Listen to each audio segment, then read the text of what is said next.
Hello guys, നമ്മളിന്ന് എൻ്റെ വീട്ടിൽ പോകാൻ കേട്ടോ. അപ്പോൾ കുഞ്ഞൂസിനെ ആദ്യം കുളിപ്പിച്ച് റെഡിയൊക്കെ ആക്കി ഷൂ ഒക്കെ ഇടിപ്പിച്ച് കൊടുത്ത് നിർത്തിയേക്കാൻ കേട്ടോ. അപ്പോൾ ആളവിടെ കിടന്ന് രണ്ടുപേരും തമ്മിൽ അടി. ഇത് എൻ്റെ അച്ഛൻ മേടിച്ചെന്ന ഷൂ ആണ്, ഇത് നിൻ്റെ അച്ഛൻ മേടിച്ചെന്ന ഷൂ അതാണെന്നൊക്കെ പറഞ്ഞു കുഞ്ഞൂസ് അവിടെ കിടന്ന് അടിയാണ് കേട്ടോ. അതിന് നമ്മൾ അധികം താമസം ചെയ്യാതെ തന്നെ നമ്മൾ ഇറങ്ങി കേട്ടോ. അമ്മയ്ക്ക് ജോലിക്ക് പോകണം. അപ്പോൾ അതിനു മുമ്പ് ഞങ്ങളെ ബസ് കയറ്റി വിട്ടിട്ടാണ് അമ്മയ്ക്ക് പോകാനായിട്ട്. അപ്പോൾ നമ്മൾ സ്റ്റാൻഡിലാണ് അമ്മ ആക്കണത്. അപ്പോൾ ചെറുതായിട്ട് പഴ പൊടിഞ്ഞ് കഴിഞ്ഞപ്പോൾ കുഞ്ഞൂസിനെ ടർക്കിയൊക്കെ ഇടിയിച്ചേക്കാണ് കേട്ടോ നമ്മൾ. അപ്പോൾ ആളിങ്ങനെ നോക്കുകയാണ്. കണ്ട് വിട്ട് എൻ്റെ കുട്ടിക്ക് ഒരു കളിയില്ല. അപ്പോൾ ബസ് കണ്ടു കഴിഞ്ഞപ്പോൾ സച്ചുൻ്റെ സ്കൂൾ ബസ്സാണെന്നാണ് കുഞ്ഞൂസ് പറയണത്. എല്ലാം ലൈൻ ബസ്, ഞങ്ങൾക്ക് സച്ചുൻ്റെ സ്കൂൾ ബസ്സാണ് കേട്ടോ. അതിന് ബസ് വന്നിട്ടുണ്ട് കേട്ടോ. ആ ബസ്സിൽ കയറണില്ലാന്ന് അമ്മ പറഞ്ഞത്, തിരക്കാന്ന്. എന്നിട്ട് ബസ് വന്നപ്പോൾ അമ്മ ചാടിപ്പടച്ച് കയറി. അപ്പം നമ്മളാരായി ശശിയായി. അത് എനിക്ക് നല്ലതായിട്ട് മഴയൊക്കെ പെയ്തോട്ടെ നമ്മൾ കയറിയപ്പോൾ തന്നെ. അപ്പോൾ കുഞ്ഞൂസ് കണ്ണട ഊരി നോക്കാം. കാരണം എൻ്റെ കുട്ടിക്ക് പകൽ ഏതാണെന്നൊരു പിടുത്തം കിട്ടണില്ല. കാരണം കണ്ണട വെച്ച് കഴിഞ്ഞപ്പോൾ എല്ലാം ഇരുട്ടാണ്. അപ്പോൾ നമ്മൾ KSRTC സ്റ്റാൻഡിൽ ഇറങ്ങി. അപ്പം നമ്മൾ പണ്ട് പഠിക്കാനൊക്കെ പോകുമ്പോൾ നമ്മൾ കടയുടെ സൈഡിൽ കൂടെ ഒക്കെ പോകുമ്പോൾ ഇങ്ങനെ നല്ല മിഠായികളൊക്കെ കാണുമല്ലോ. അപ്പോൾ പണ്ട് എനിക്ക് അത് പെട്ടെന്ന് ഓർമ്മ വന്നു. അതൊക്കെ ഒരു കാലം.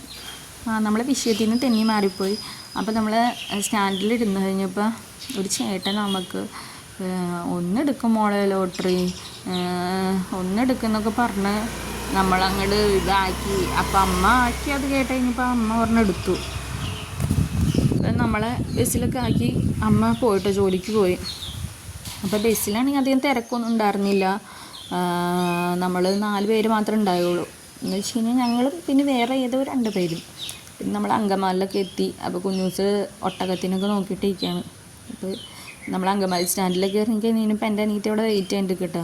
അപ്പോൾ കൈയൊക്കെ കിടന്ന് കാണിക്കണത് വേറെ ഒന്നും കൊണ്ടല്ല, നീ എന്തേടി വിളിച്ചിട്ട് ഫോൺ എടുക്കാത്തതെന്ന് പറഞ്ഞു. അപ്പോൾ ഞാൻ എടുത്തില്ല. അപ്പോൾ കുഞ്ഞൂസ് എടുക്കാൻ പറഞ്ഞതാണ് അവളുടെ അടുത്ത്. മിയ എടുക്കുമെന്ന് പറഞ്ഞു. അവളെടുക്കോ, ആറ്റിറ്റ്യൂഡ് വിട്ട ഒരു കളിയില്ല. അപ്പം നമ്മുടെ കുട്ടി ബേക്കറി കയറിയിട്ടോ. എവിടെ പോയാലും എൻ്റെ കൊച്ചിന് എന്തെങ്കിലും വേണം, പെട്ടെന്ന് തന്നെ വിശക്കും. അപ്പോൾ നമ്മൾ ചായയും കട്ട്ലൈറ്റൊക്കെ ഓർഡർ ചെയ്തു കേട്ടോ. അതിൻ്റെ ഇടയിൽ നമ്മൾ ചെറുതായിട്ടൊരു ഷോപ്പിങ്ങൊക്കെ നടത്തി. അപ്പം ആൾ അലമ്പതിനെ കൊണ്ട് വീഡിയോ എടുക്കാൻ പറ്റില്ല. അപ്പോൾ അങ്ങനെ നിൽക്കൊക്കെയാണ്. ചായ എപ്പോഴാണ് മേത്തോട്ട് വീടണേന്ന് പേടിച്ചാണ് നിൽക്കണത്. കുഞ്ഞുസ് അപ്പോൾ ഇത് ഇങ്ങനത്തെ വെള്ളമൊന്നും മേടിച്ചു കൊടുക്കാനായിട്ട് എനിക്ക് തീരെ താല്പര്യമില്ല. പക്ഷേ അവിടെ കിടന്ന് അലമ്പാണ്, വരൂല്ല വീട്ടിലോട്ട്. അത് എന്നെ കൊണ്ട് പറഞ്ഞാൽ മേടിച്ചു കൊടുത്തു. അപ്പോൾ അത് മുട്ടിയെ തുറക്കാൻ പറ്റുമെന്നാണ് കുട്ടിയുടെ വിചാരം. കാരണം തുറക്കാൻ പറ്റണില്ലേ നോക്കിയിട്ട്.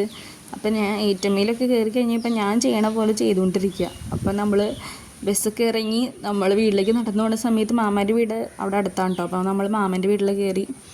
അവിടെ അമ്മയും അച്ഛനെയും എല്ലാവരെയും കണ്ട്. അപ്പോൾ അവിടെ പിള്ളേരൊക്കെ ഉണ്ട്.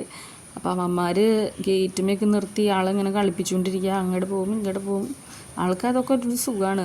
അപ്പോൾ പോണ വഴിക്ക് അച്ഛൻ വന്നിട്ടുണ്ട്. അപ്പം അച്ഛൻ്റെ വണ്ടി കയറി ആൾ വീട്ടിലേക്ക് പോയിട്ടോ. ഇപ്പോൾ സൂക്ഷിച്ച് നിൽക്കണമെന്നൊക്കെ പറഞ്ഞിട്ടൊക്കെ പോണത്. എന്തോരം കേൾക്കും തമ്പുരാനെ അറിയാം. അപ്പം അച്ഛൻ അങ്ങോട്ട് കൊണ്ടുപോയി. അപ്പം നമ്മൾ അമ്പലത്തിലൊക്കെ പ്രാർത്ഥിച്ച് നമ്മൾ നേരെ വീട്ടിലേക്ക് വിട്ടു.